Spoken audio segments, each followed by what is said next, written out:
Good morning. In this video we're looking at what you can expect when you travel from Stalham down the River Ant to Acle Bridge.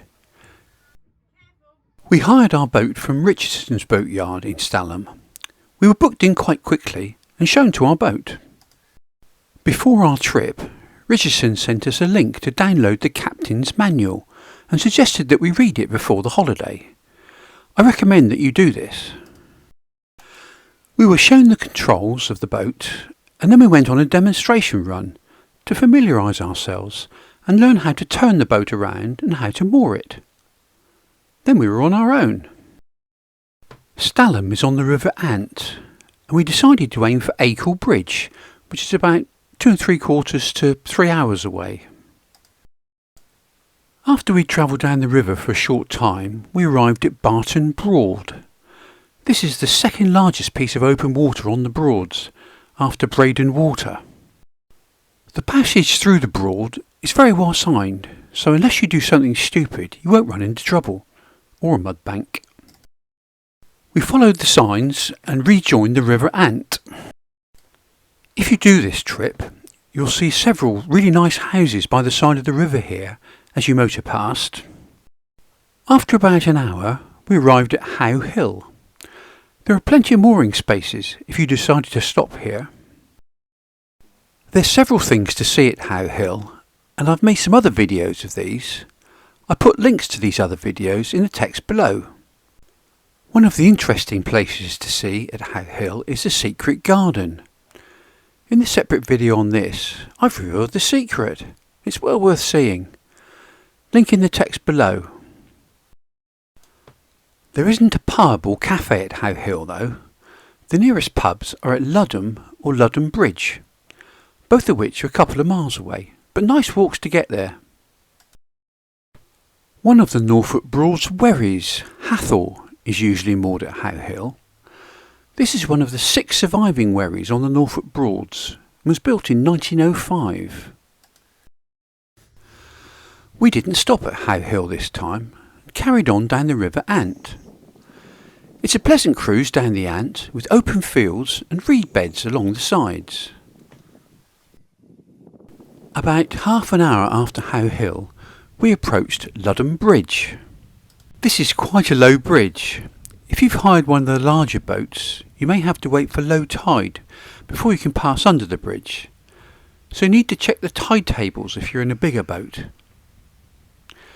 You can see that our boat has its windscreen down, ready to pass under the bridge. Here we are, approaching Ludham Bridge with the screen down. We can see the bridge up ahead. At this point, we're praying that we don't see another boat coming into view from the other direction. It's a popular spot for people to watch the boats, and we can see a couple standing on the bridge today. The clearance board is coming up on our right. At the moment the clearance is over 8 feet, so we'll be okay. It would have been a bit of a tight squeeze though if we hadn't folded down the windscreen. Still nothing coming the other way, so we commit ourselves to pass under the bridge.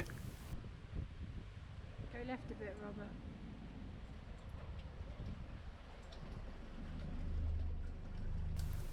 The river does a sharp left turn after the bridge, which is why navigating Ludham Bridge can be tricky if another boat appears round the corner.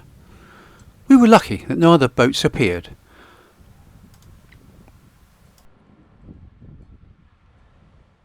We continued on down the River Ant until the river met the River Bure. This is a wider river and usually busier.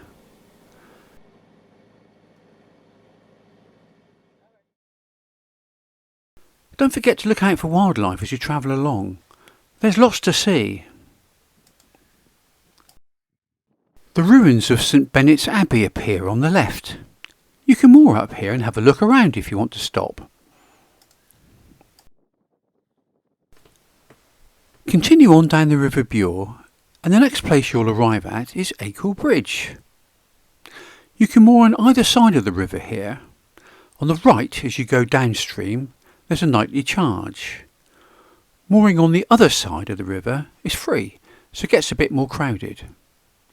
You can fill up with water here and get a pump out of waste if you need it.